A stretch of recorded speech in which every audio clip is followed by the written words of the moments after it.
Will Jarvis, welcome back to the deep end. Well, Marshall, thanks so much for having me. It's surreal to be on the other side here.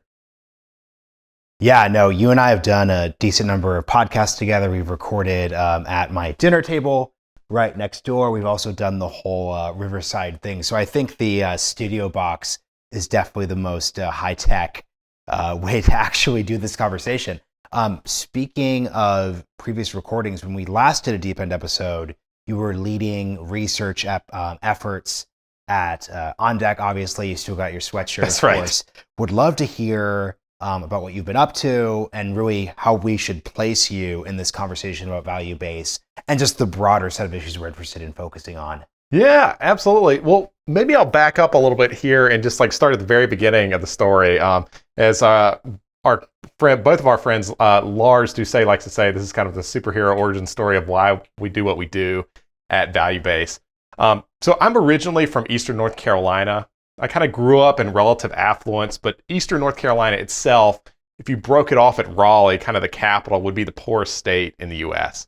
And it was a bit of a different story, I think, from folks who would grow up in more of the big coastal kind of centers, in that there's this sense of real decline, not quite stagnation, but actual decline, in that, you know, the factory in the town had been literally boxed up and shipped off to China.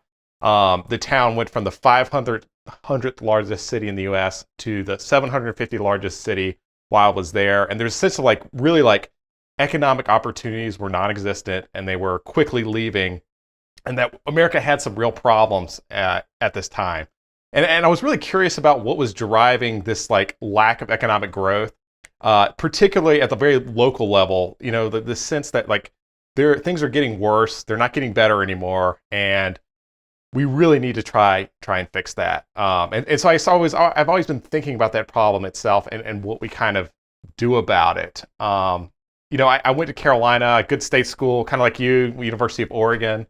And, you know, I went there and tried to explore this problem. How do we kind of restart American growth, economic growth? And I found Peter Thiel's book, 0 to 1.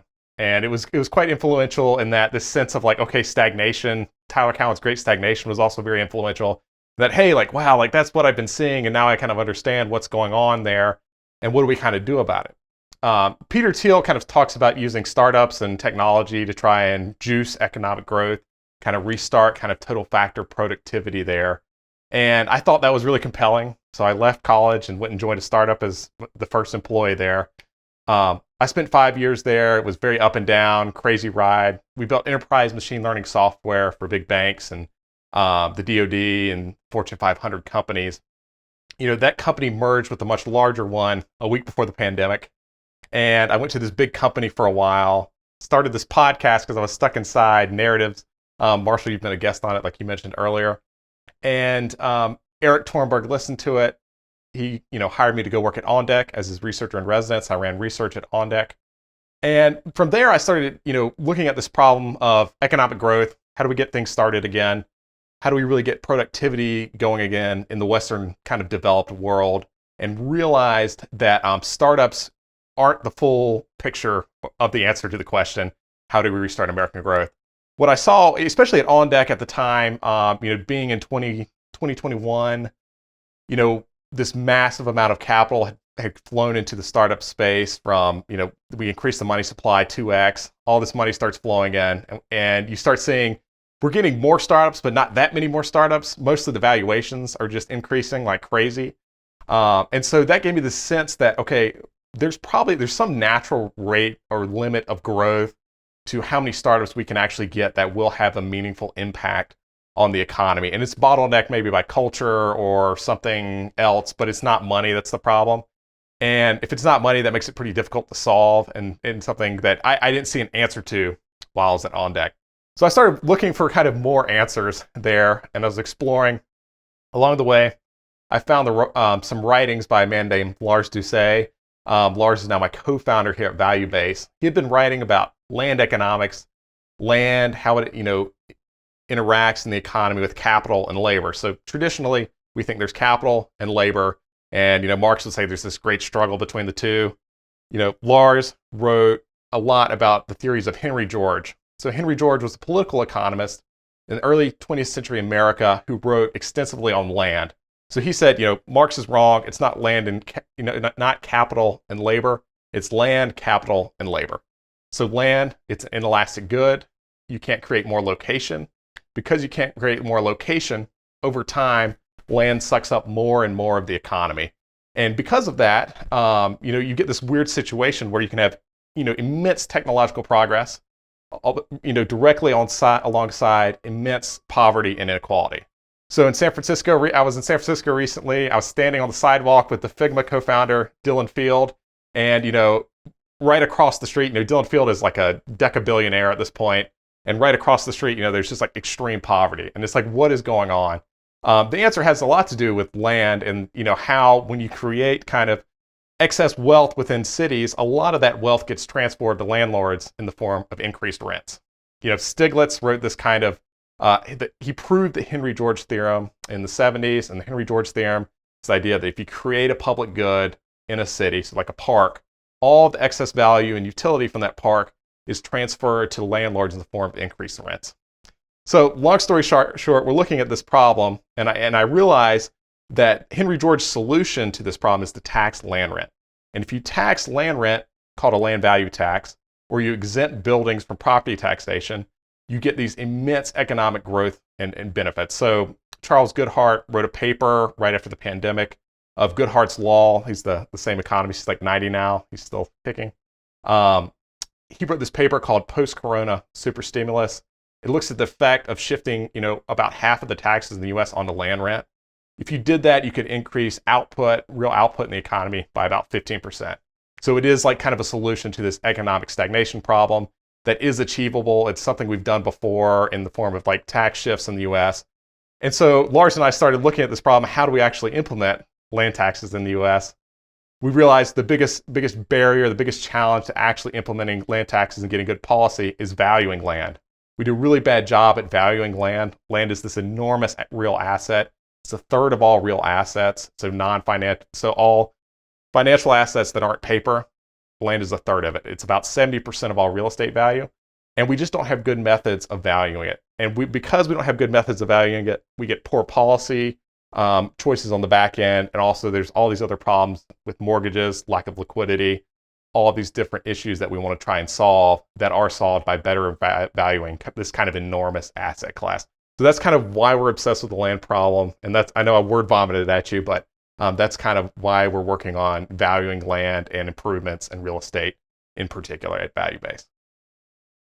I'm smiling because I definitely, along with our listeners, went through a semi-graduate seminar going there. But no, but this is really good because it's really funny when we're doing this series of on-deck conversations about addressing big societal problems. Sometimes it's definitely a stretch. We're like, so startups, they're going to solve this problem. And then the founder's kind of like, yes.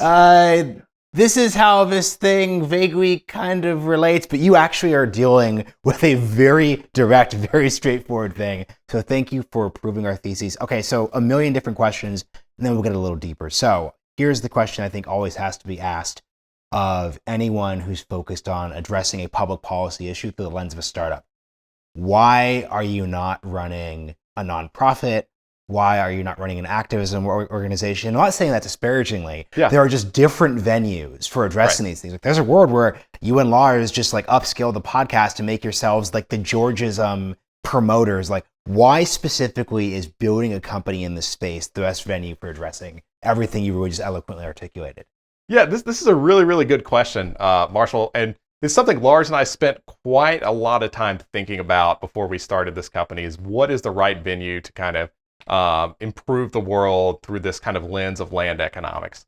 And what we realized after spending a lot of time looking at nonprofits, the history of Georgism itself, where things have gone wrong, NGOs, running for office, kind of the PR angle or like the media angle where maybe you just, create like breaking points for housing and then you hammer that and try and push good policy that way. What we realized was something interesting that I was talking to Nat Friedman recently about Cal Yimby. And one of the big problems I see is you constantly have to beg for money as a nonprofit. And that can be like okay, and I don't really like begging people for money. I think it can often create like a weird kind of relationship between the donors and the people who are running the nonprofit. Nonprofits can be like very effective venues to kind of accomplish these kinds of aims. But what we really realized was that before anyone could do anything on the policy side, you actually have this seeing like a state problem where we don't know what all the land is valued in the United States at the parcel level or just generally. We're not exactly sure. And you have to get really good land valuations before, any politician can kind of like push any kind of policy, or any policymaker can kind of change the way things work. And so we won't, we're apolitical at Valuebase in that we're just here to get really good valuations, and we want to reflect what is the accurate state of reality in real estate. What is the split between land and improvements in real estate? We want to understand that, and then we can use it to, policymakers, people on the policy side can push that kind of policy, but we just want to be the neutral arbiter who does solve this really core seeing like a state problem that prevents like anyone from ever, no politician could implement a land tax at this point because we don't have the right technology to build those good valuations to actually kind of get there. And so that's what the kind of the problem that needs to get solved first. And then there's also this big business opportunity that we see that we think, can really change the world as well. We think like mission-driven companies are often much more effective at accomplishing aims than nonprofits are, although there's lots of exceptions there. Yes, we're going to keep raising the graduate IQ points of the podcast. Could you explain seeing like a state? It's one of those, it's obviously the title of a book, but it's one of those phrases that everyone just like casually drops because it's smart. But just actually follow up and prove that you're not just dropping smart words for us. Right. Oh, that's great. Oh, well, I got to turn my tech think boy brain on here and make sure I regurgitate this correctly. Yeah, no. So Seeing Like a State, it was written by James C. Scott. I've got it sitting over here somewhere. He's like a 90-year-old. He's actually an anthropologist, I believe, by training. Essentially, one of the big problems you have, there's all this stuff about high modernism. I won't get into it that he talks about, and central planning, like fallacies of central planning that, James Scott is really obsessed with. But I think the key lesson for us, what we drew from it, is that it can be very hard for states to kind of get legibility of what is actually going on the ground in any given place. For example, I was recently talking to someone who is a politician in a small Eastern European country. One of their big problems is they don't have a good cadastre. So they literally just do not know what each parcel is and who owns each parcel in the entire country, which is this huge problem if you want to tax things. If you don't know where everyone is, you can't tax effectively. You can't send them mailers about, policy that's coming out, or, send them, their voter ballots. There's all these kinds of things that have to be solved. So legibility in the sense of the ability for a government to understand what's actually happening on the ground is oftentimes this really big challenge that just kind of gets glossed over. It's like, oh yeah, like of course, like the government can know where everyone lives. Well, that's actually like this massive challenge, this massive kind of public policy and technocratic thing that has to be instigated and put together to actually get like effective policy at the end of the day. I think the next question would just be, I guess, the counterintuitive way that I am hearing your point around land valuation, because don't we know? So for example, I'm in a suburb in Austin. I mean, don't we know how much my land is worth? Because someone obviously purchased the land when they put up the subdivision, but where's the actual gap? Yeah, absolutely. No, this is a great question. So we do know in the case whenever a piece of land sells, or a piece of real estate sells, we have a good idea of what that given parcel, because that's generally the fair market value. Now there's non-arm's length sales. I could sell you my house for $1, Marshall, because I really like you or something like that. You have to throw those out. But in a fair competitive market, so it's called fair market value, you get that whenever a property actually transacts. But most properties do not transact in any given time. In fact, the vast majority of properties do not transact because real estate, it's very expensive, it's a relatively illiquid asset. And because of that, you oftentimes don't get that many sales in a given area. That's a lot of like the valuation challenge. How do you solve it? You take the sales you have and then you extrapolate it out given different factors for different areas and different locations. So that's kind of the challenge, is that not enough property changes hands to always get a great idea of what a given piece of property would sell for. like I said, and have been joking about, like this got pretty high level pretty quickly with the ideas around Georgism. Yeah. I would love to hear, as someone who raised money for your startup, how investors reacted to that. Because I think the reason why things like The Great Stagnation or Peter Thiel Thought or Mark Andreessen's Time to Build essay, they resonate because they have really distilled down complicated, like epic defining debates and ideas down to like a very helpful like framework. Mission driven in the sense of it's time to build, diagnosis centric in the sense of The Great Stagnation, and then Peter Thielism is really just a worldview to look at things through. Right. So when you're sitting down with an investor, are you giving a lecture, not saying that disparagingly, Yes. on Georgism? Or are you just basically saying, hey, no one knows how much this thing's worth. We're going to help fix that. Like, talk us through that. Yeah, absolutely. So it's kind of a yes and. I think the way we paint it, because, Valuebase truly itself, we're a neutral arbiter. We're not here to set policy or anything like that. We're here to get really good values for commercial appraisers, for, the mortgage industry, for governments, anyone who needs good land valuations and property valuations. We're here to help that. So, when I pitch it, of course, usually the angle we give is like, okay, this is how we got here. And, I think there's this element of mystery which really helps, is that, Henry George was this like incredible titan of a political economist and like this figure in American, social life that is completely forgotten at this point. And so, he ran against Theodore Roosevelt for mayor of New York. So yeah, he ran against. He's a prominent. He's in the background, but he's there. Is the real point here? Exactly, he's in the background, but he's there. His book was the second most popular book after the Bible for like 10 years. His his funeral was bigger than Lincoln's. I mean, there's all these like tidbits, and that you keep hearing about. So when you bring that up in a pitch, I think there's this element of mystery which I think helps. But then it's just like, okay, this is how we got here to the land valuation and mass appraisal, and innovate, like why we want to innovate in mass appraisal itself. Peter Thiel also has this line that if you can't major in it at Stanford, it's a good area to innovate in, and you cannot you can't major in mass appraisal at Stanford, which is a good sign for us. So we were able to push the field forward and innovate in this space in a really robust way quickly. And the pitch is, land is this enormous asset. It's a third of all real assets. We really do a really poor job of valuing it. There's all these kinds of applications. And I think that really resonates, especially with investors that have a background in finance and understand how important good valuation is in all these different kind of areas, if that makes sense. Yeah, so without giving away too much of the secret sauce, can you just explain what you're actually doing? Yeah.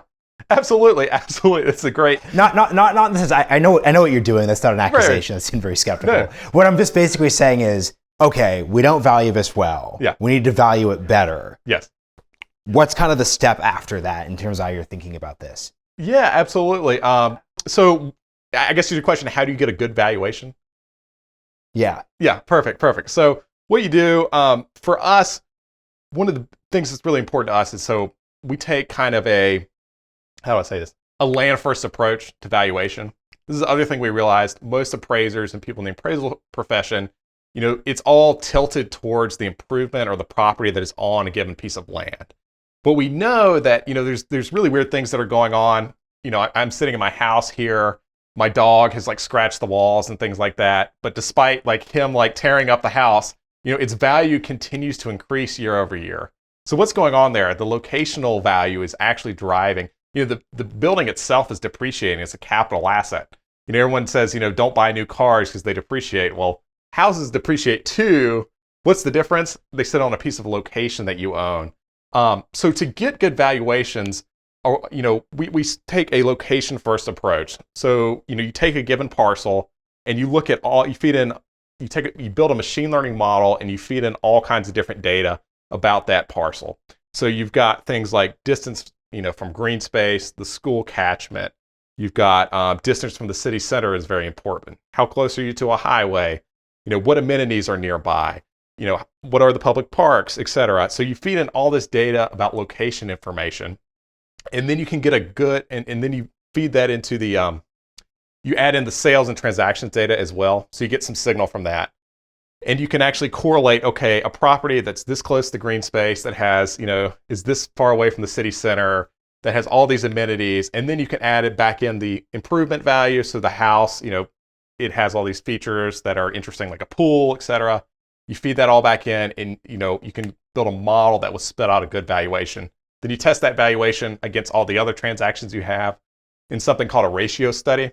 So you'll take your predicted valuations, you divide them over the valuations that are properties that actually sold, and you can get a good idea of how accurate you are and how close to the mark you are from there on your valuations. So other questions come to mind. So another question would be, we're really interested in the idea of the idea maze, obviously, which is just how you're exploring, how you're deciding to come and work on the thing you're actually working on. I'm curious about the degree to which the Narratives podcast itself and that process of being an interviewer helped you kind of zoom in on this issue specifically, kind of shaped how you approach it, because I'm really interested in I'm an interviewer professionally myself, but obviously I could see this being a good way to prepare to be a startup founder in a certain respect. Yeah, no, I think it was incredibly helpful. As an interviewer, Marshall, I'm not sure if this is the case for you.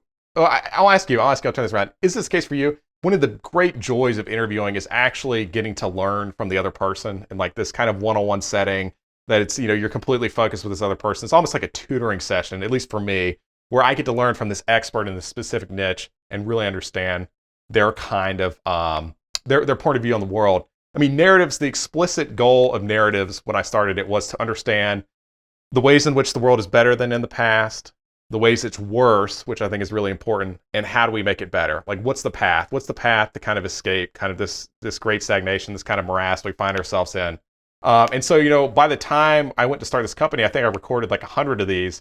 So I talked to 100 experts on every single different slice of the problem in the idea maze. And when you're trying to navigate the idea maze, you need to get, I think expert feedback is a little underrated at this point. It's been overrated, but now I think it's a little underrated.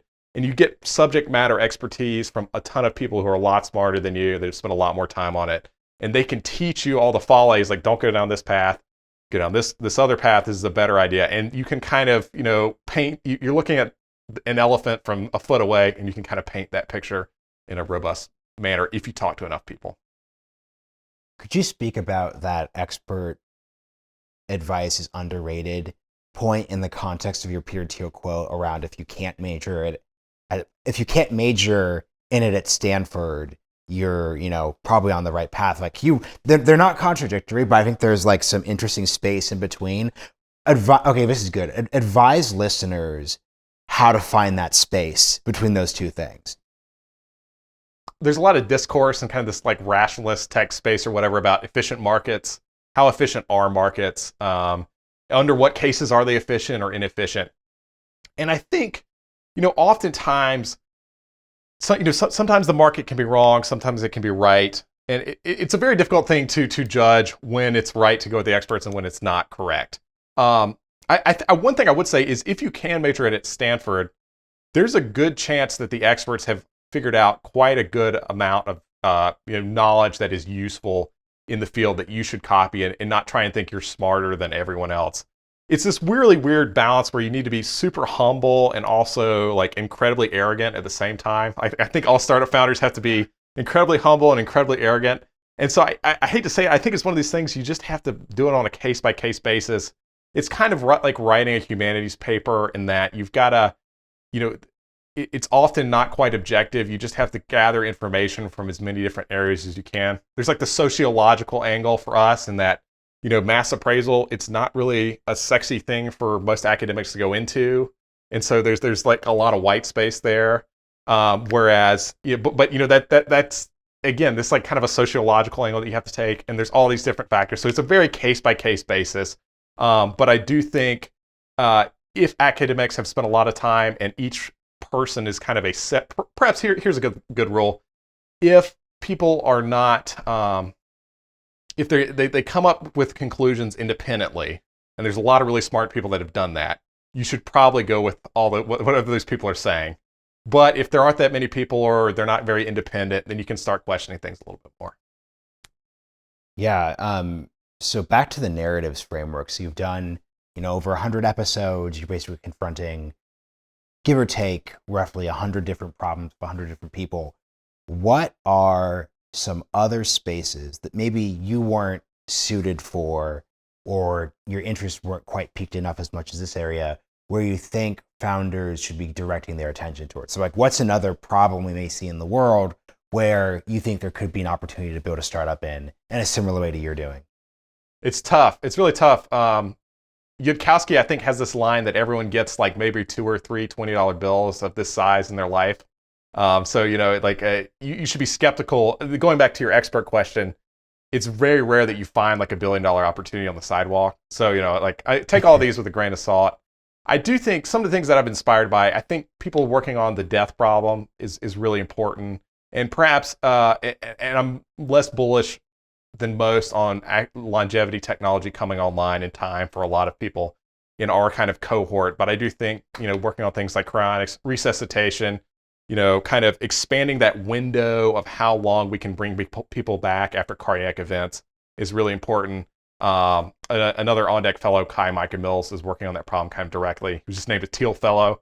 And full disclosure, I'm an angel investor in his company, so don't take it with a grain of salt. But I do think working on the death problem is really important and underrated at this point.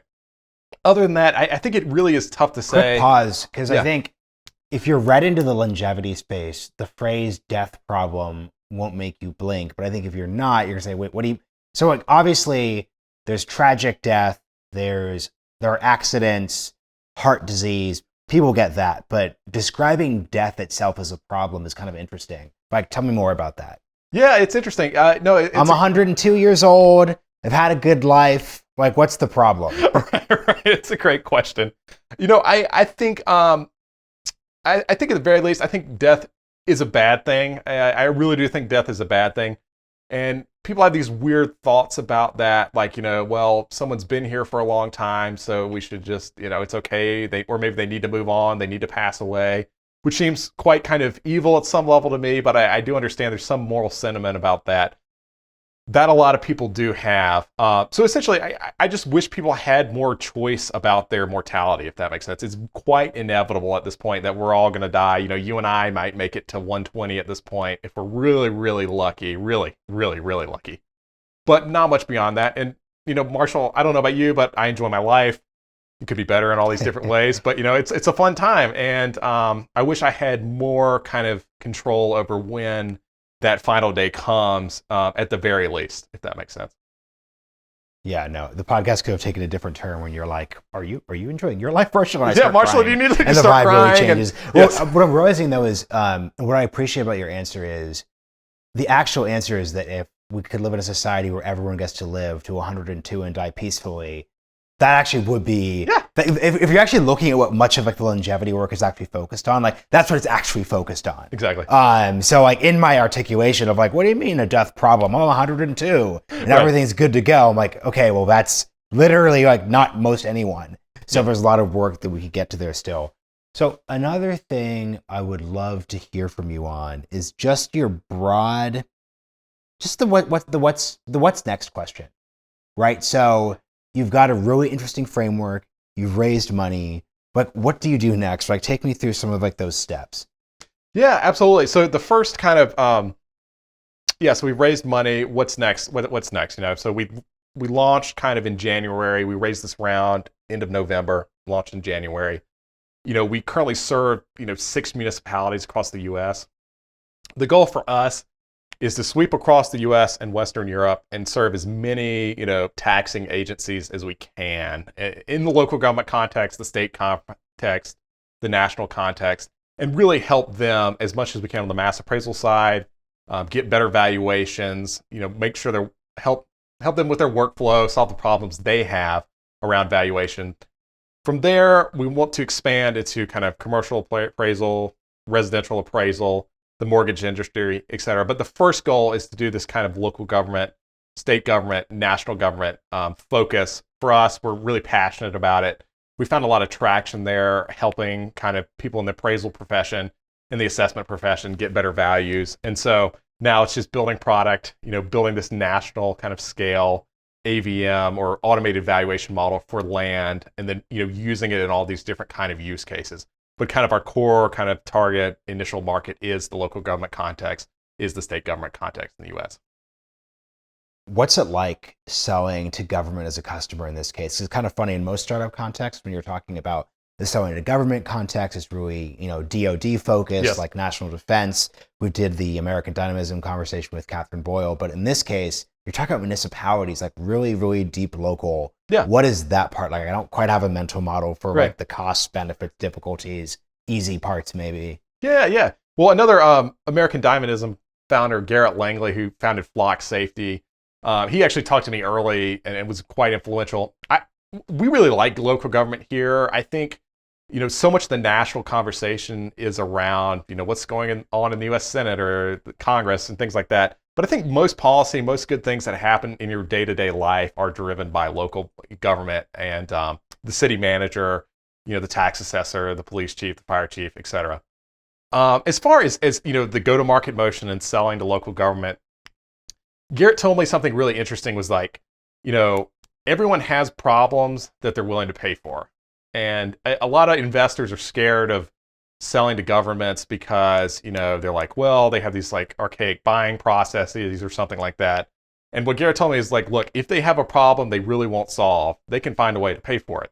So if you can, hone in on that problem, you can have a good go-to-market motion. I think a lot of like, and they have to, they have to buy in certain ways. There's very particular ways they have to buy. I won't like bore anyone with RFP processes or anything like that. But they, you have to sell to them in a way that they can actually buy and actually solve a real problem, and you're going to be fine.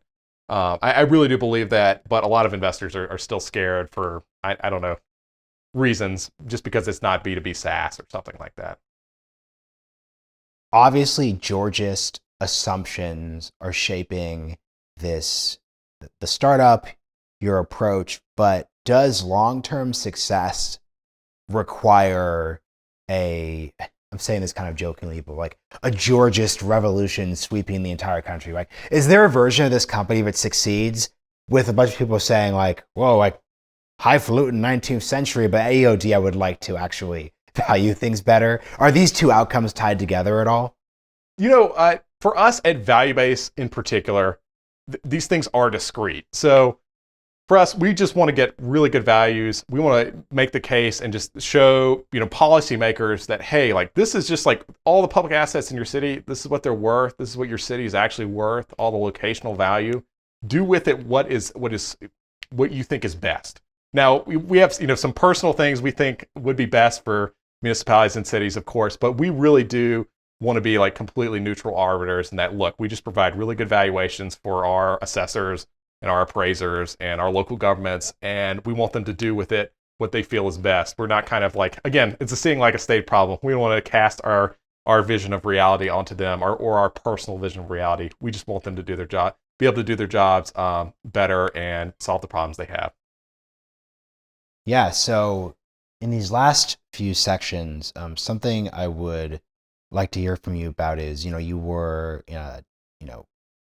researching on deck. You had a really cool, frankly, like zero interest rate phenomenon job. Yes. In the sense that like that's the definition of a big picture job. Like, yep. Founders, startups, problems. Like on deck, like invested in the companies. Obviously, people still like you and all that good stuff. Like, what did you learn from that process? Because it's not like you're a typical ODF person who like did this. You're kind of like in that weird in between space. Just like talk to us about that. Oh man, that's great. Yes, it was definitely the most zero interest rate job I think I've ever seen. But it was a lot of fun, and I learned quite a bit. I think the on deck experience. Yeah, for me, I really learned a lot from folks I think that aren't as publicized, like Gons. Like I learned so much from Gons about how to be effective and how to really work, like how to really produce a lot of output in a short amount of time, which I think was really kind of helpful for me going into the startup context, where it was like, okay, like I'm used to working like really, really, really hard, really long hours and trying to meet difficult deadlines. And it wasn't like a real problem to kind of make that jump. That's in OnDeck itself. The talent density was really incredible. I mean, it's like meeting people like you, Marshall, like, and having them in the Slack. I mean, it was really a big deal for me, someone who was, stuck in kind of North Carolina at the time. during the pandemic, and like not really having a network in tech and helping me build that and meeting quite a few people. I mean, it was a really, really special place at that time. And all that, the fellowships I still think provide quite a lot of value to folks that are working on starting a company, because it can be quite isolating if you're by yourself or just with a co-founder. And, navigating that with people who have the same kind of issues you're having can be quite helpful, I think. What's for the final, set of questions, let's kind of go back to where we started. You're describing your, childhood, North Carolina, a lot of like big sets of problems like in the country, but also like this is a problem across the developed world. This isn't just a, United States issue.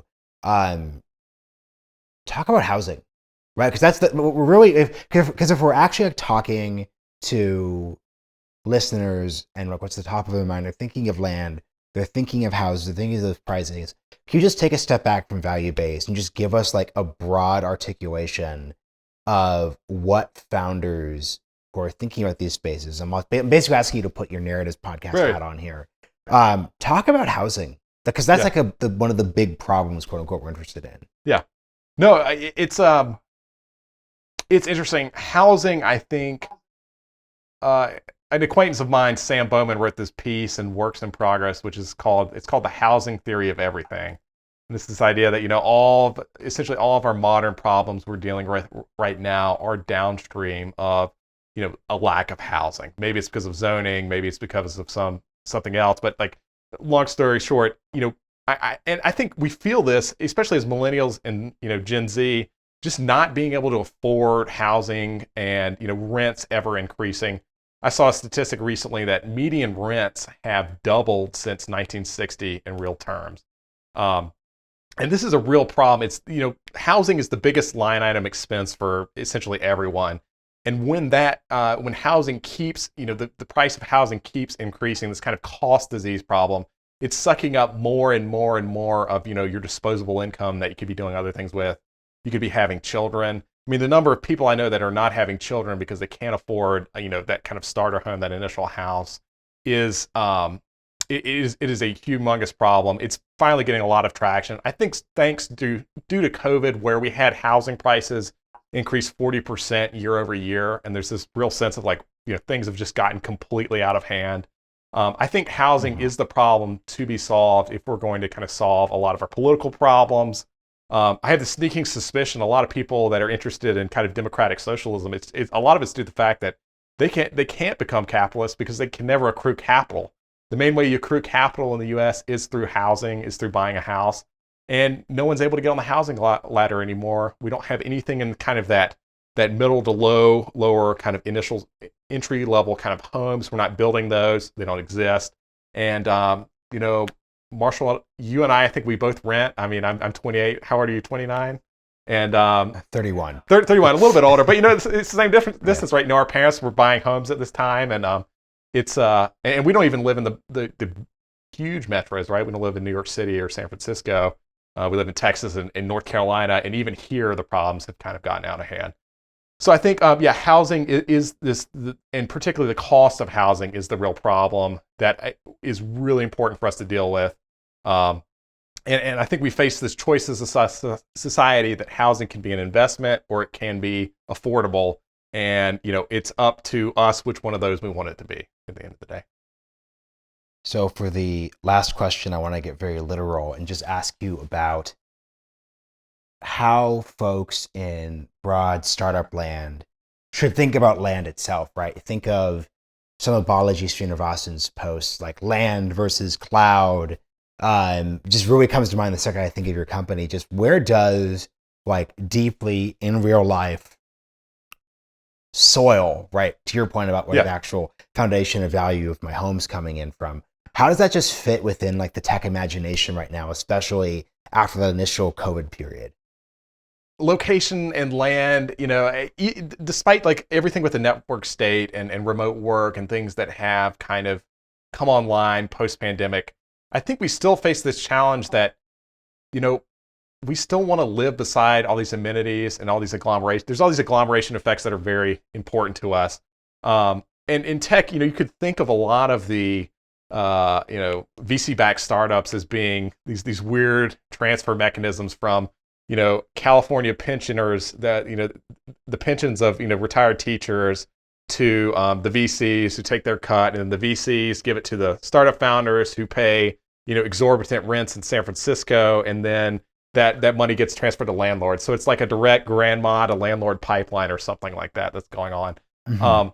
And I do think a lot of that has lessened, since the pandemic, that we can go in different areas. We started this company in North Carolina. We raised from California VCs, and that was all fine. But I still think at the end of the day, location is incredibly important, locational value. And it's something that's only going to get more kind of important as, the large language models, the generative AI stuff comes online, and we have more technological progress. It's going to, landlords and land rent is going to suck up more and more of the economy over time.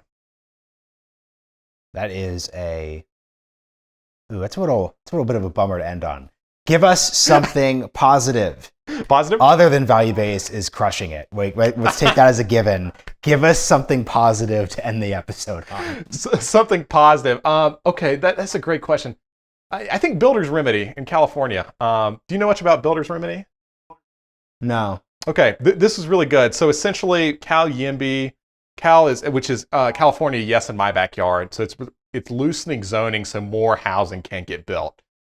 They just recently passed, as of recording this episode, something called Builder's Remedy, which essentially allows builders to just build anything and kind of forget the zoning. Local ordinances, local town councils can't prevent anything from being built. Perhaps in Atherton, I don't know. There's a big VC that lives there who likes to talk about building, but perhaps not in his backyard. Now you can build in Atherton, and so Builder's Remedy on the housing front, I'm very excited about. And just kind of a lot of the zoning reform we're having in the U.S. I think it's a real bright spot that we've been able to kind of accomplish that recently. A huge congratulations to your ability to pull good news quick with the draw. Will, this has been really great. It's always awesome to chat with you. Can you shout out your website where people can find you, narratives podcast, all those great things we could leave listeners with? Absolutely. Our company is valuebase.co. That's the website. And you can find my personal podcast at narrativespodcast.com. Thank you for joining me again on The Deep End.